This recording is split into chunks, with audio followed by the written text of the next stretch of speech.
ನಮಸ್ಕಾರ ಸ್ನೇಹಿತರೆ.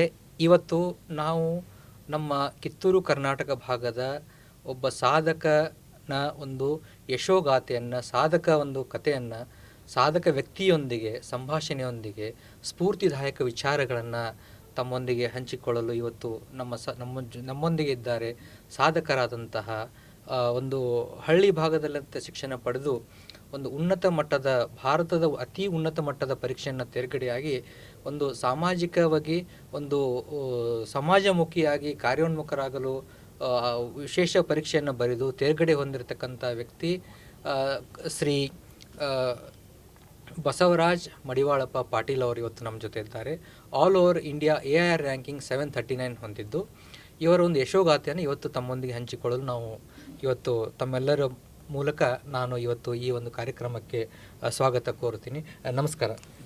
ಧನ್ಯವಾದಗಳು ಸರ್, ಈಗ ಹೇಳಿ, ನಿಮ್ಮ ಬಾಲ್ಯ ಹೇಗಿತ್ತು, ಯಾವ ಊರು? ಸರ್, ನಂದು ಮೂಲತಃ ನಾನು ಹುಟ್ಟಿದ್ದು ಬೆಳೆದಿದ್ದೆಲ್ಲ ಬೆಳಗಾವಿ ಜಿಲ್ಲೆ ಚಿಕ್ಕೋಡಿ ತಾಲೂಕು ಕಬ್ಬೂರು. ಅಲ್ಲಿ ನಂದು from first standard to 5th standard ನಾನು ಅಲ್ಲೇ ಗೌರ್ಮೆಂಟ್ ಸ್ಕೂಲಲ್ಲೇ ಮುಗಿಸಿದ್ದೆ ನಾನು. ಆಮೇಲೆ ನಾನು ಅದಾದಮೇಲೆ ನವೋದಯ ವಿದ್ಯಾಲಯ ಪರೀಕ್ಷೆಯಲ್ಲಿ ಅಲ್ಲಿ ತೇರ್ಗಡೆಗೊಂಡು ನಾನು 5th standard to 10th standard ಅಲ್ಲೇ ನಾನು ರೆಸಿಡೆನ್ಷಿಯಲ್ ಸ್ಕೂಲಲ್ಲಿ ಅಲ್ಲೇ ಓದಿದ್ದೆ.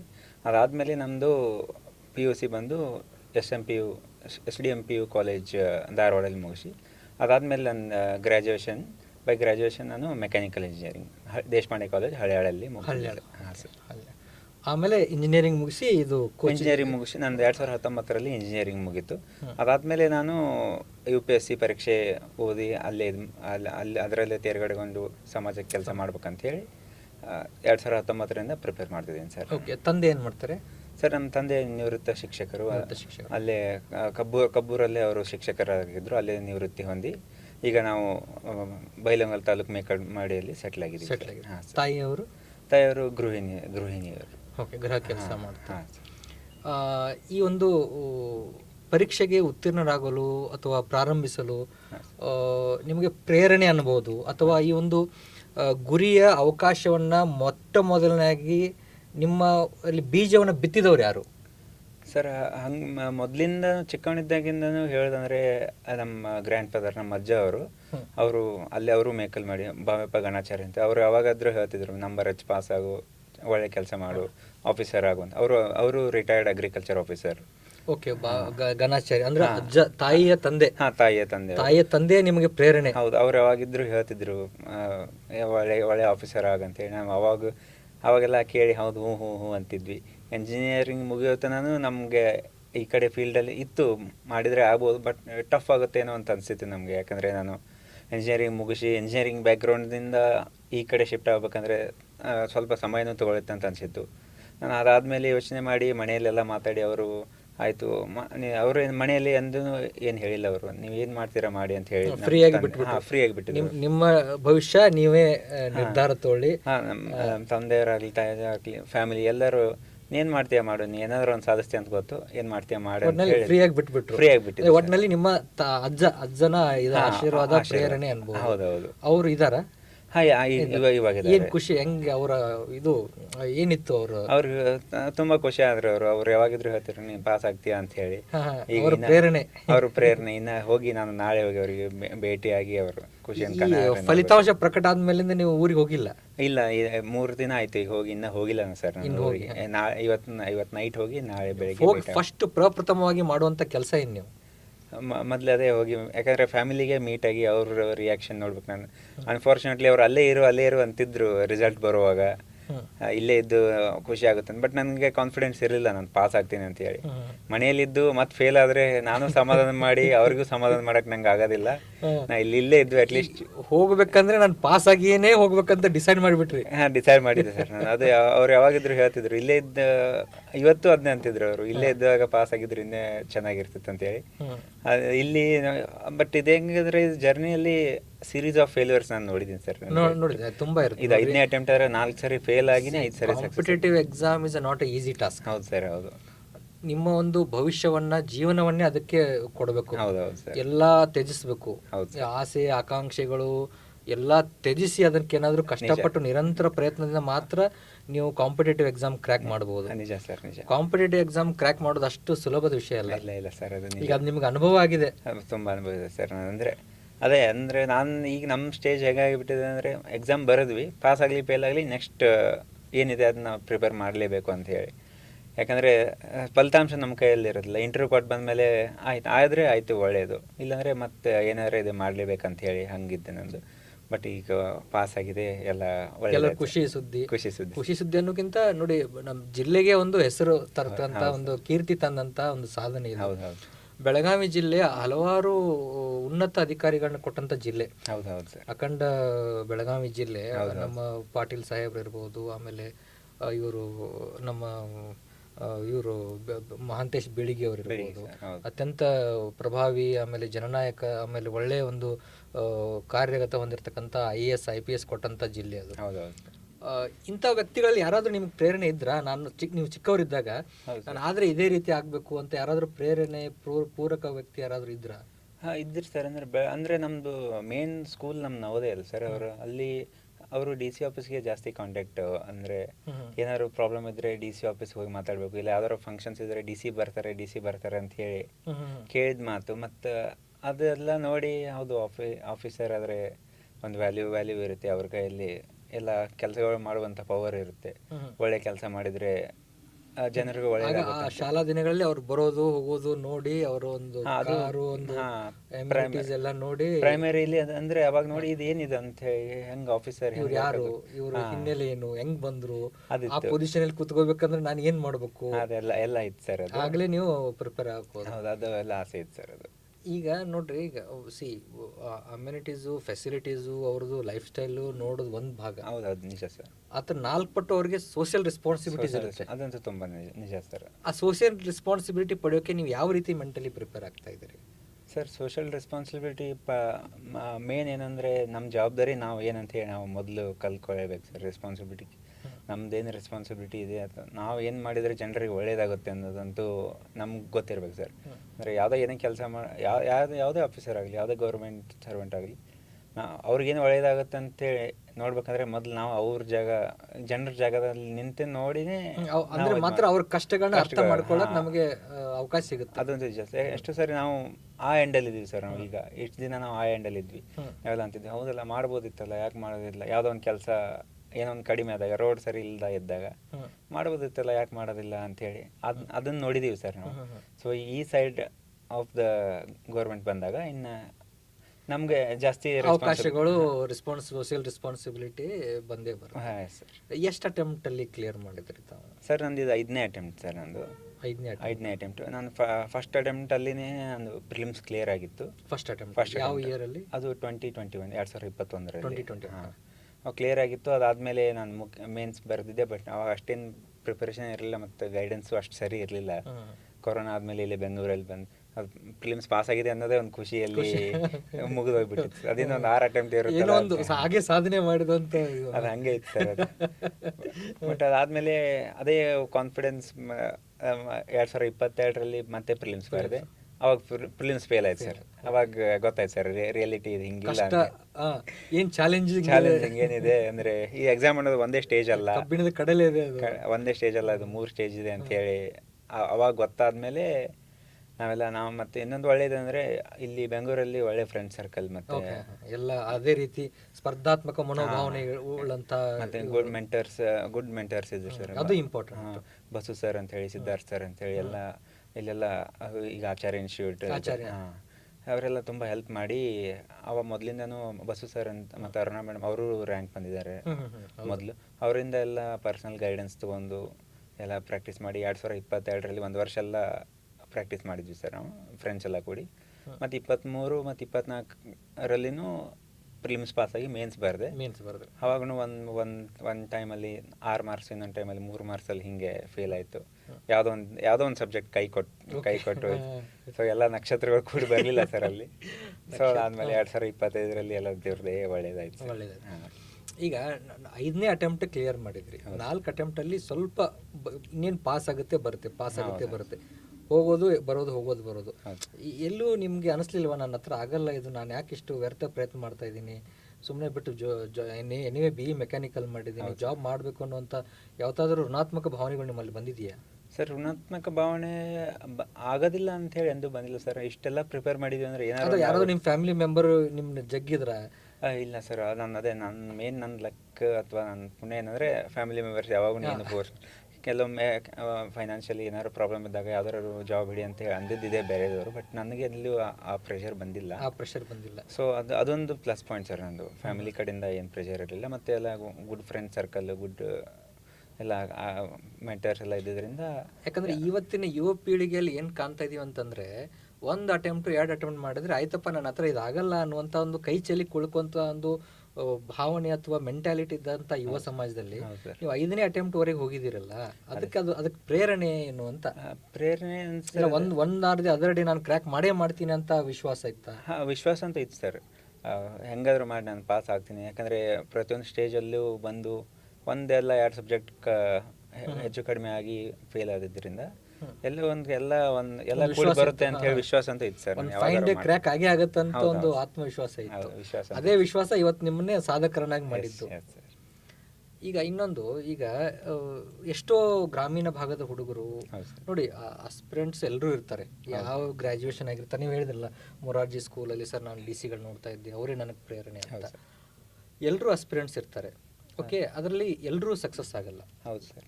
0.001% ಮಾತ್ರ ಸಕ್ಸಸ್ ರೇಟ್ ಇದೆ. ಬೆಂಗಳೂರಿನಲ್ಲಿ ಈಗ ಇರತಕ್ಕಂತಹ ಒಂದು ಅಕಾಡೆಮಿಗಳು, IAS ತರಬೇತಿ ಕೇಂದ್ರಗಳು, ನಿಜವಾಗಿಯೂ IAS ಕ್ರ್ಯಾಕ್ ಮಾಡೋಕ್ಕೆ ತರಬೇತಿ ಬೇಕಾ ಸರ್?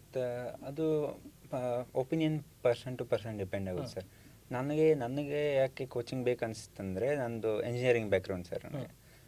ಇಂಜಿನಿಯರಿಂಗಿಂದ ಈ ಕಡೆ ಶಿಫ್ಟ್ ಆಗಬೇಕಂದ್ರೆ ಬೇರೆ ಸಬ್ಜೆಕ್ಟ್ಸ್ ಇರ್ತವೆ, ಪಾಲಿಟಿ, ಎಕನಾಮಿಕ್ಸು. ಅದು ನನಗೆ ಅದರದ್ದು ಏನೇನೂ ಗೊತ್ತಿರಲಿಲ್ಲ ಸರ್. ಪಾಲಿಟಿ ನಿಮಗೆ ನಿಜವಾಗೂ ಹೆಲ್ಪ್ ಆಗಿದೆಯಾ ಕೋಚಿಂಗು? ನನಗೆ ಕೋಚಿಂಗ್ ಇನಿಷಿಯಲ್ ಸ್ಟೇಜಲ್ಲಿ ಎಕ್ಸಾಮ್ ಅಂದರೆ ಏನು, ಸಬ್ಜೆಕ್ಟ್ಸ್ ಅಂದರೆ ಏನು ಅಂತ ಹೆಲ್ಪ್ ಆಗಿದೆ ಸರ್. ಬಟ್ ಕೋಚಿಂಗ್ ಮುಗಿಸಿದಾದ್ಮೇಲೆ ಎಲ್ಲ ಸೆಲ್ಫ್ ಪ್ರಿಪರೇಷನು ಎಲ್ಲ ಅದರ 50% ಹೆಲ್ಪ್ ಆಗಿದೆ ಅನ್ಕೋಬೋದಾ? ಹೆಲ್ಪ್ ಆಗಿದೆ ಅನ್ಕೋಬಹುದು ಸರ್. 50% ನಿಮ್ಮ ಡೆಡಿಕೇಶನ್ ಎಫರ್ಟ್ ಅನ್ಕೋ. ಅದಂತೂ ನಿಜ ಸರ್. ಅಂದರೆ ಯಾಕಂದ್ರೆ 100% ಕೋಚಿಂಗ್ ತೊಗೊಂಡವ್ರು ಯಾರು ಇಲ್ಲಿವರೆಗೆ ಪಾಸ್ ಆಗಿದ್ದು ಇಲ್ಲ ಸರ್. ಹೌದು ಸರ್. ಯಾಕಂದ್ರೆ ನಿಮ್ಮ ಸೆಲ್ಫ್ ಪ್ರಯತ್ನ ಬೇಕು. ಅದೇ ಸರ್, ಕೆಲವೊಬ್ರು ನಮ್ಮ ಸ್ನೇಹಿತರು ಕೆಲವೊಬ್ರು ಇದ್ದಾರೆ ಸರ್, ಅವರು ಯಾವುದೇ ಕೋಚಿಂಗ್ ಇಲ್ಲದೇನು ಪಾಸ್ ಆಗಿದ್ದಾರೆ. ಅದೇ ಅಂದರೆ ಅವರು ವೈಯಕ್ತಿಕ ಇದ್ರ ನೀಡ್ಸ್ ಮೇಲೆ ಡಿಪೆಂಡ್ ಆಗುತ್ತೆ ಸರ್. ಅದು ಕೆಲವೊಬ್ಬರಿಗೆ ಸಬ್ಜೆಕ್ಟ್ ಅರ್ಥ ಆಗೋದಿಲ್ಲ, ಅವ್ರು ಕೋಚಿಂಗ್ ತೊಗೊಂಡ್ರೆ ಬೆಟರ್ ಸರ್. ಕೆಲವೊಬ್ರು ಏನಿರ್ತಾರೆ, ಇಲ್ಲ ನಾನು ಈಗಂತೂ ಯೂಟ್ಯೂಬು, ಇದು ಚಾಟ್ GPT ಎಲ್ಲ ಬಂದಿದೆ, ಈಗಂತೂ ಅದನ್ನ ಯೂಸ್ ಮಾಡ್ಕೊಂಡು ಅವರು ತಗೋಬಹುದು ಸರ್. ಜಸ್ಟ್ ಇನ್ಫಾರ್ಮೇಶನ್ ಓದಿದ್ ತಿಳಿತಂದ್ರೆ ಸಾಕು ಸರ್. ನಿಮ್ಮ ಪ್ರಕಾರ ಕೋಚಿಂಗ್ ತೊಗೊಳ್ಳದೇ ಇರುವಂತ ವ್ಯಕ್ತಿಗಳು, ಸ್ಟೂಡೆಂಟ್ಗಳು ಪಾಸ್ ಆಗಿದ್ದಾರೆ ಸರ್. ಆಮೇಲೆ ಬರೀ ಕೋಚಿಂಗ್ ಅಷ್ಟೇ ತಗೊಂಡಂತ ವ್ಯಕ್ತಿಗಳು ಪಾಸ್ ಆಗಿಲ್ಲ. ಹಂಗೇನಿಲ್ಲ ಸರ್. ನಿಜ ಸರ್. ಅಂದ್ರೆ ಡೆಡಿಕೇಶನ್ ಬೇಕು, ಹಾರ್ಡ್ ವರ್ಕ್ ಬೇಕು, ಎಫರ್ಟ್ ಬೇಕು, ನೀವು ಅದು ಕಷ್ಟ ಪಡಲೇಬೇಕು. ಯಾಕಂದ್ರೆ ಈಗ ಇದರಲ್ಲಿ academy, IAS training centres, they become a market, huge market. Market ratio ನೋಡ್ತಾ ಇದ್ರೆ ಟ್ರೈನಿಂಗ್ ಸೆಂಟರ್ಸ್ ಆಗಿಬಿಟ್ಟಿದೆ ಅದು.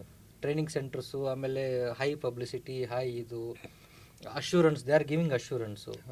ಅದಕ್ಕೆ ಈಗ ಅಪ್ಕಮಿಂಗ್ ಜನ್ರೇಷನ್ಗೆ ಯಾರಾದರೂ IAS ಆಕಾಂಕ್ಷಿಗಳಿಗೆ ಏನು ಸಂದೇಶ ಕೊಡೋಕೆ ಇಷ್ಟಪಡ್ತೀರಿ ನೀವು? ಸರ್, ಸಂದೇಶನ ಏನು ಕೊಡೋದು, ಮೊದಲು ಮೇನ್ಲಿ ನಾನು UPSC ನಾನು ಪಾಸ್ ಮಾಡಿದ್ದೆ ಅಂದರೆ UPSC ಬಗ್ಗೆನೇ ಮಾತಾಡ್ತೀನಿ ಸರ್. ಫಸ್ಟು ನೀವೇ ಎಕ್ಸಾಮ್ ಓದಿ ತಿಳ್ಕೊಳ್ಳಿ ಸರ್. ಎಕ್ಸಾಮ್ ಅಂದರೆ ಏನು, ಅಂದರೆ 1-2 ವರ್ಷದ ಕ್ವಶನ್ ಪೇಪರ್ಸ್ ನೋಡಿ. ಫಸ್ಟ್ ಬೇಕಾದ್ರೆ 1 ತಿಂಗಳು 2 ತಿಂಗಳು ನೋಡಿ ಸಬ್ಜೆಕ್ಟ್ಸ್ ಹೇಗಿದೆ. ಕೆಲವೊಬ್ರು BA ಬ್ಯಾಕ್ಗ್ರೌಂಡ್, ಆರ್ಟ್ಸ್ ಬ್ಯಾಕ್ಗ್ರೌಂಡಲ್ಲಿ ಇರ್ತಾರೆ, ಅವ್ರಿಗೆ ಸಬ್ಜೆಕ್ಟಲ್ಲಿ ಅವ್ರಿಗೆ ಮೊದಲೇ ಪರಿಚಯ ಇರುತ್ತೆ, ಗ್ರಿಪ್ ಹೋಲ್ಡ್ ಇದ್ದೇ ಇರುತ್ತೆ. ಸೊ ಅವರು ಫಸ್ಟ್ ಬೇಕಾದ್ರೆ ಎಕ್ಸಾಮ್ ಬಗ್ಗೆ ಓದಿ ಅಥವಾ ಎಕ್ಸಾಮ್ ಕ್ವಶನ್ ಪೇಪರ್ಸ್ ನೋಡಿ. ನಾನು ಓನಾಗಿ ಮಾಡ್ತೀನಿ ಅಂದರೆ ಓನಾಗಿ ಮಾಡ್ಬೋದು ಸರ್, ಏನು ಪ್ರಾಬ್ಲಮ್ ಇಲ್ಲ. ನಂಗೆ ಏನು ತಿಳಿತಾನೆ ಇಲ್ಲ, ನನಗೆ ಯಾರಾದರೂ ಒಬ್ಬರು ಗೈಡ್ ಬೇಕು, ಮೆಂಟರ್ ಬೇಕು ಅಂತ ಹೇಳಂದರೆ ಕೋಚಿಂಗ್ ಮೂಲಕ ಸಹಾಯನೂ ಪಡಿಬೋದು ಸರ್. ಅದೇ ಅಂದರೆ ಅದು ಇಂಡಿವಿಜುವಲ್ ಚಾಯ್ಸ್ ಸರ್. ಅದು ಅದೇ ನೋಡಿ, ಕೋಚಿಂಗಲ್ಲಿ ಒಳ್ಳೆ ಟೀಚರ್ಸ್ ಇರ್ತಾರೆ, ಕೋಚಿಂಗ್ ಜಾಯ್ನ್ ಆದರೆ ಅವ್ರಿಗೆ ಒಂದು ಸ್ವಲ್ಪ ಹೆಲ್ಪ್ ಆಗುತ್ತೆ ಸರ್. ಜಸ್ಟ್ ಅವ್ರು ನಿಮ್ಗೆ ದಾರಿ ದೀಪ ಆಗ್ತಾರೆ, ದಾರಿ ದೀಪ ಆಗ್ತಾರೆ ಅಷ್ಟೇ ಸರ್. ಅಷ್ಟೇ, ಫ್ರೇಮ್ ಹಾಕೊಡ್ತಾರೆ, ನೀವೇ ಹೋಗಿ ಅಲ್ಲಿ ನಿಜ ಮಾಡಿ ಕಷ್ಟಪಟ್ಟು ಕಲ್ತು ಓದಿ ಹಾರ್ಡ್ ವರ್ಕ್ ಮಾಡ್ಲೇಬೇಕು. ಯಾಕಂದ್ರೆ ನೀವು ಕೆಲವೊಬ್ರು 3 ವರ್ಷ ಜರ್ನಿ ಆಗ್ಬೋದು, ಕೆಲವೊಬ್ರು 5 ವರ್ಷ ಆಗ್ಬೋದು, ಕೆಲವೊಬ್ರು 1 ವರ್ಷನೂ ಆಗ್ಬೋದು ಸರ್. ಓಕೆ. ಸೊ ಅದು ಎಲ್ಲ ಪ್ರಿವಿಯಸ್ ಎಜುಕೇಷನಲ್ ಬ್ಯಾಕ್ಗ್ರೌಂಡು, ಅವ್ರ ಫೈನಾನ್ಷಿಯಲ್ ಬ್ಯಾಕ್ಗ್ರೌಂಡು, ಮೆಂಟಲ್ ಅದು ಕೆಪಾಸಿಟಿ, ನಾಲೆಜ್ ಬೇಸ್ ಎಲ್ಲ ಕೂಡಿ ಮ್ಯಾಟ್ರ್ ಆಗುತ್ತೆ ಸರ್ ಕೋಚಿಂಗ್ ಅನ್ನೋ ವಿಷಯದಲ್ಲಿ. ಕೋಚಿಂಗ್ ಅನ್ನೋ ಅವಶ್ಯಕತೆ. ಹಾಂ ಸರ್. ಅಂದರೆ ಅದು ನೀವು ಹೆಂಗೆ ತೋತೀರ ಅದ್ರ ಮೇಲೆ ಡಿಪೆಂಡ್ ಆಗುತ್ತೆ ಸರ್ ಅದು. ಯಾಕಂದರೆ ನನ್ನ ಬ್ಯಾಕ್ಗ್ರೌಂಡ್ ಇದ್ದಂಗೆ ಬೇರೆದವ್ರ ಬ್ಯಾಕ್ಗ್ರೌಂಡ್ ಇರೋದಿಲ್ಲ ಸರ್ ಕೆಲವೊಬ್ಬರದು. ಇಲ್ಲ, ಈ ಪ್ರಶ್ನೆ ನಿಮ್ಗೆ ಎದಕ್ಕೆ ಕೇಳ್ತಾ ಇದ್ದೀನಿ ಅಂತಂದರೆ ಸರ್ ನೋಡಿ, ಇವಾಗ ನೀವು ಒಂದು ಗ್ರಾಮೀಣ ಭಾಗದಲ್ಲಿ ಹೌದು ಸರ್ ಸರ್ಕಾರಿ ಕನ್ನಡ ಗಂಡು ಮಕ್ಕಳ ಶಾಲೆ, ಹೌದು ಸರ್, ನವೋದಯ ಶಾಲೆ, ಅದು ಸರ್ಕಾರಿ ಶಾಲೆ. ಸರ್ಕಾರಿ ಅದು ಉತ್ತರ ಕರ್ನಾಟಕ ಭಾಗದ ಸರ್ಕಾರಿ ಶಾಲೆಗಳು ಗುಣಮಟ್ಟ ಇನ್ನೂ ಅಷ್ಟೊಂದು ಇರಲ್ಲ. ಹೌದು ಸರ್. ಹೌದು. ಅಂತ ಒಂದು 90% ವಿದ್ಯಾರ್ಥಿಗಳ ಆಕಾಂಕ್ಷಿಗಳೇನಿದಾರಲ್ಲ ಎಲ್ಲ ಗ್ರಾಮೀಣ ಭಾಗದವರು ಇರ್ತಾರೆ. ಯಾಕಂದ್ರೆ ನಿಮ್ಮ ಫಾಲೋವರ್ಸ್, ನೀವು ನಡೆದು ಬಂದ ದಾರಿಯಲ್ಲಿ ಅವರು ನಡೀತಾ ಇದ್ದಾರೆ. ಅವರಿಗೆ ನಿಮ್ಮ ಒಂದು ಸಂದೇಶ ಏನು ಕೊಡಕ್ಕೆ ಇಷ್ಟಪಡ್ತೀರಿ ಸರ್? ಸಂದೇಶ ನಾನು ಮೊದಲು ಸ್ಪರ್ಧಾತ್ಮಕ ಪರೀಕ್ಷೆಯಲ್ಲಿ ಬರಬೇಕಿದ್ರೆ ನಿಮ್ಮ ಮೇನ್ ಬೇಕಾಗಿರೋದು ಇಂಟ್ರೆಸ್ಟ್. ಯಾಕಂದರೆ ಇದು ಕಾಂಪಿಟೇಟಿವ್ ಫೀಲ್ಡ್ ಒಂದು ವರ್ಷದಲ್ಲಿ ಮುಗಿಯುವಂಥದ್ದಲ್ಲ ಸರ್. ಅದು ಯಾರೋ ಮನೆಯಲ್ಲಿ ಯಾರೋ ಫೋರ್ಸ್ ಮಾಡಿದಾರೋ ಅಥವಾ ಯಾವುದೋ ಒಂದು ಸೆಲೆಕ್ಟ್ ಆಗಿರೋ ಆಫೀಸರ್ ನೋಡಿ ಮೋಟಿವೇಟ್ ಆಗಿ ಬಂದರೆ ಅದು ಲಾಂಗ್ ಟರ್ಮ್ ಸಸ್ಟೈನ್ ಆಗೋದಿಲ್ಲ ಸರ್ ಅದು. So inner motivation as well as external support ಇತ್ತಂದರೆ ಈ ಫೀಲ್ಡಲ್ಲಿ ನೀವು 1 ವರ್ಷ ಇಲ್ಲ 2 ವರ್ಷ ಟ್ರೈ ಮಾಡಿ ನೋಡ್ಬೋದು. ಏನಾದ್ರು ಕ್ಲಿಕ್ ಆಗುತ್ತೋ ಅಥವಾ ನನಗೆ 1 ವರ್ಷ 2 ವರ್ಷ ಆದಮೇಲೆ ಗೊತ್ತಾಗ್ಬಿಡುತ್ತೆ ಸರ್ ಅದು ಇದು ನಂಗೆ ಆಗುತ್ತಾ ಆಗೋದಿಲ್ಲ ಅಂತೇಳಿ. ಹಂಗೆ ಏನಾದ್ರು ಆಗುತ್ತೆ ಅಂತ ಅನ್ಸಿದ್ರೆ ಸರ್ ಇನ್ನೊಂದು 2 ವರ್ಷ ಲೇಟ್ ಆಗಲಿ ಕರೆ ಸಕ್ಸಸ್ ಅಂತೂ ಸಿಗುತ್ತೆ sir. Continuous effort, patience, main patience sir. ತಾಳ್ಮೆ ಬೇಕು. ಯಾಕಂದ್ರೆ ಫೇಲಿಯರ್ ತಾಳ್ಮೆನೇ ನೋಡ್ತಾ ಇದೀವಲ್ಲ, ಇದನ್ನೇ ಅಟೆಂಪ್ಟ್ಗೆ ಕ್ಲಿಯರ್ ಮಾಡಿದಿರ ಅಂತಂದ್ರೆ ಇದು ತಾಳ್ಮೆಯ ಫಲನೇ ಅನ್ಬೋದು. ತಾಳ್ಮೆ, ಪರಿಶ್ರಮ ಅಂತೂ ಬೇಕೇ ಬೇಕು ಸರ್. ಅದೇ ಅಂದರೆ ಫೇಲ್ಯೂರ್ಸ್ ಕಂಡ್ರು ಅವಾಗ ದುಃಖ ಅಂತ ಆಗುತ್ತೆ ಸರ್. ಫೇಲ್ಯೂರ್ಸ್ ಕಂಡಾಗ ಅದರಿಂದ ಕುಗ್ಗದೆ ಮುಂದೆ ಹೋಗಿ ನೀವು 4 ಅಟೆಂಪ್ಟ್ನಲ್ಲಿ 1 ಅಟೆಂಪ್ಟಲ್ಲಿ ಕುಗ್ಗಿದ್ರೆ ಇವತ್ತು ಈ ಸಾಧನೆ ಮಾಡ್ತಿರ್ಲಿಲ್ಲ. ಹೌದು sir. So continuous consistently effort ಇರೋದ್ರಿಂದ ಅಂತೂ ಪಾಸ್ ಅಂತೂ ಆಗ್ತಾರೆ ಸರ್. ಒಂದು ದಿನಕ್ಕೆ ಎಷ್ಟು ಗಂಟೆ ನೀವು ಸ್ಟಡಿ ಮಾಡ್ತಿದ್ರಿ ಸರ್? ಗಂಟೆ ಅದು ಈ ಕ್ವಶನ್ಗೆ ಆನ್ಸರ್ ಮಾಡೋದು ಹೆದರಿಕೆನೂ ಬರುತ್ತೆ, ಕಷ್ಟನೂ ಆಗುತ್ತೆ ಸರ್. ಯಾಕಂದರೆ ಅದು ನಂದಂದ್ರೆ ಯಾರದು ಹೆಂಗೆ ಸರ್, ಎಕ್ಸಾಮ್ ಸಮೀಪ ಬಂದಾಗ 12 ಗಂಟೆನೂ ಓದೋದೇ ಇದೆ ಸರ್. ಎಕ್ಸಾಮ್ ಇಲ್ಲಿ ದೂರ ಇದ್ದಾಗ 8-10 ಗಂಟೆನೂ ಓದಿದ್ದೇ ಇದೆ ಸರ್. ಸರ್ ಅದೇ ಅಂದ್ರೆ ಅವರೇಜ್ ಆಗಿ ಒಂದು 10 ಗಂಟೆ 8-10 ಗಂಟೆ 24 ಗಂಟೆಲಿ ಒಂದು ಅರ್ಧ ಗಂಟೆ ನೀವು ಅರ್ಧ ದಿನ ನೀವು ಡೆಡಿಕೇಟೆಡ್ ಆಗಿ. ಹೌದು ಸರ್. ಅಂದ್ರೆ ಸತತ 5 ವರ್ಷ ಅಷ್ಟೇ ಸರ್. ಅಂದ್ರೆ ಕೆಲವೊಮ್ಮೆ ಹೆಂಗೆ ಸರ್, ಕೆಲವೊಮ್ಮೆ ಇಂಟ್ರೆಸ್ಟ್ ಇದ್ದಾಗ ಫುಲ್ ಓದ್ತೀವಿ, ಕೆಲವೊಂದು 2-3 ದಿವಸ ಓದಿದ್ಮೇಲೆ ಒಂದು ಸ್ವಲ್ಪ ತುಂಬ ಫ್ಯಾಟಿಗ್ನೆಸ್ ಆದರೆ ನಡುವೆ ಮೂವಿನೂ ನೋಡ್ಬೋದು, ಏನು ಅದು ಮಾಡ್ಬೋದು ಸರ್. ಅದೇ ಬಟ್ ನಂದೇನಂತ ಸರ್, ಸ್ಟಾರ್ಟಿಂಗ್ ಅರ್ಲಿಯರ್ ಡೇಸಲ್ಲಿ ತುಂಬ ಓದಿದ್ದೆ ಸರ್. ಅವಾಗ ಜೋಶ್ ಇರುತ್ತೆ. 12 ಅವರ್ಸ್ ತನಕ ಆಗ್ತಿತ್ತು ಸರ್ ಆರಂಭಿಕ ಶೂರ. ಅದಾದ್ಮೇಲೆ ಎಕ್ಸಾಮ್ ಫಸ್ಟ್ ಸ್ಟೇಜ್ ಕ್ಲಿಯರ್ ಆದ್ಮೇಲೆ ಅದ್ರ ಮೇಲೆ ಕಾನ್ಫಿಡೆನ್ಸ್ ಬರುವಾಗ ಆ ಎಕ್ಸಾಮ್ಗೆ ಸ್ವಲ್ಪ ಕಡಿಮೆ ಓದಿ ಮೇನ್ಸ್ ಮೇಲೆ ವರ್ಕ್ ಮಾಡ್ತಿದ್ದೆ ಸರ್.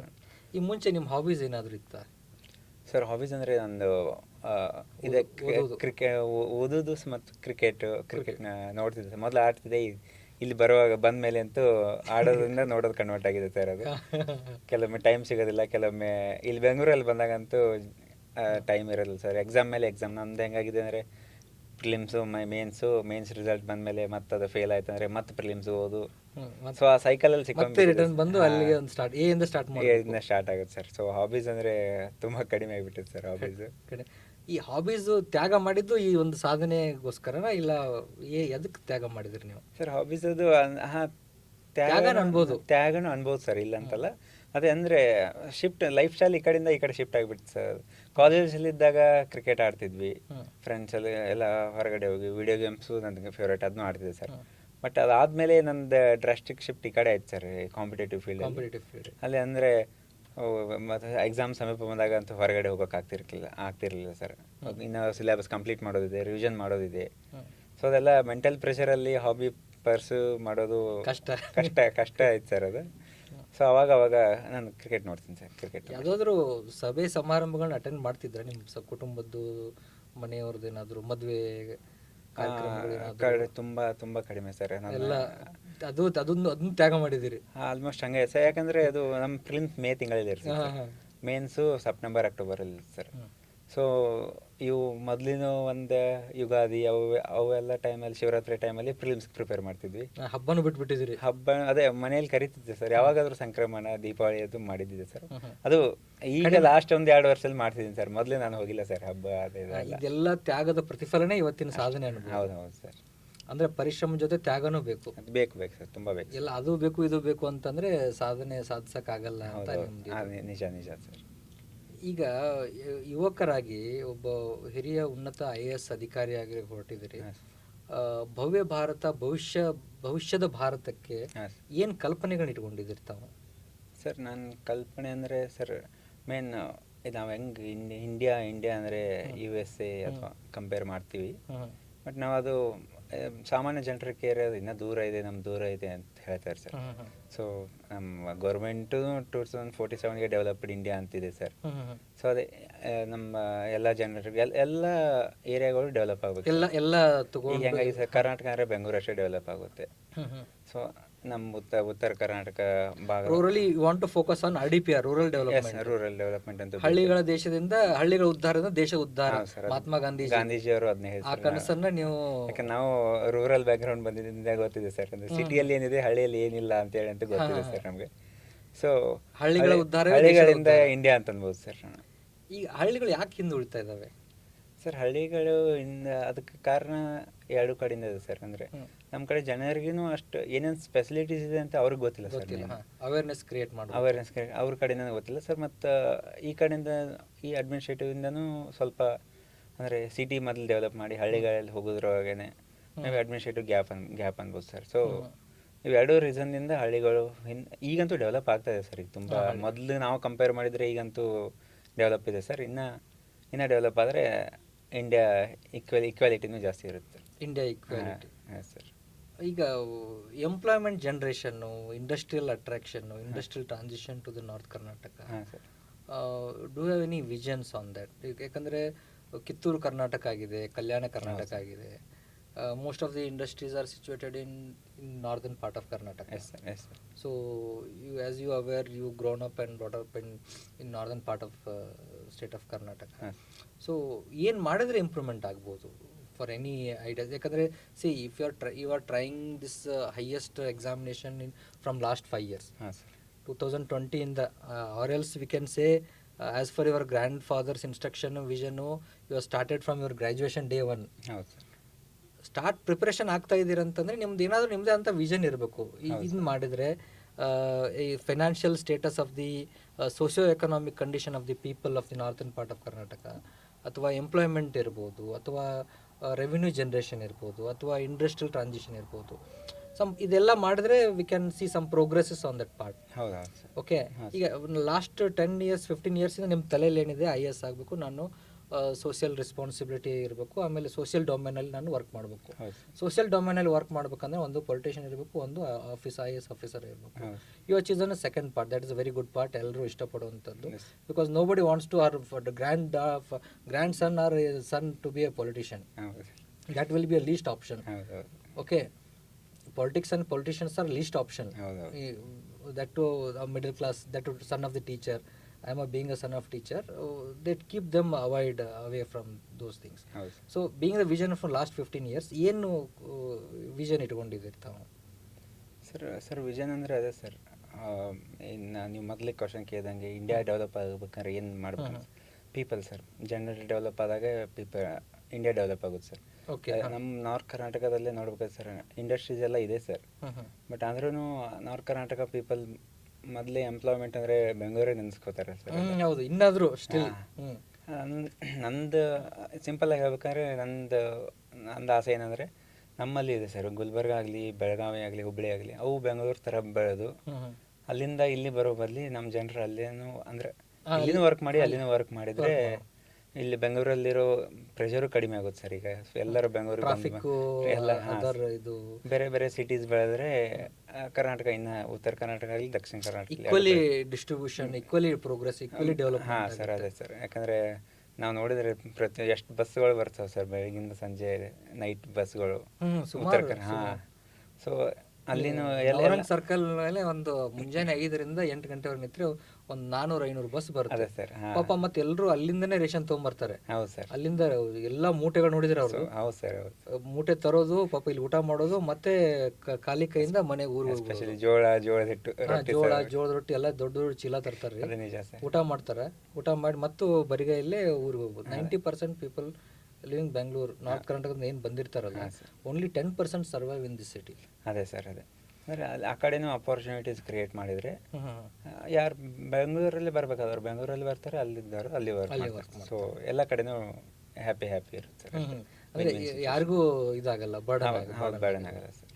ಯಾಕಂದರೆ ಈಗ ಇತ್ತಿತ್ತಲಾಗಿ ಮುಂಚೆ ಅಲ್ಲಿ ರಿಸೋರ್ಸಸ್ ಇರಲಿಲ್ಲ, ಕನೆಕ್ಟಿವಿಟಿ ಇರಲಿಲ್ಲ. ಈಗ ರಿಸೋರ್ಸಸ್ಸು ಸಿಕ್ಕಾಪಟ್ಟೆ ಇದೆ, ತುಂಬ ಇದೆ ಸರ್. ಓಕೆ, ಮ್ಯಾನ್ ಪವರ್ ಇದೆ, ಆಮೇಲೆ ಎಲೆಕ್ಟ್ರಿಸಿಟಿ ಇದೆ, ಆಮೇಲೆ ಕನೆಕ್ಟಿವಿಟಿ ಇದೆ. All routes by air, by road, by water, connectivity is there and easily available manpower. ಆಮೇಲೆ lands, adequate land is also available for the development of industry. Based on that we can develop. ನಿಮ್ಮ ಅದೇನು vision ಹೇಳಿದ್ರಲ್ಲ, that is absolutely right.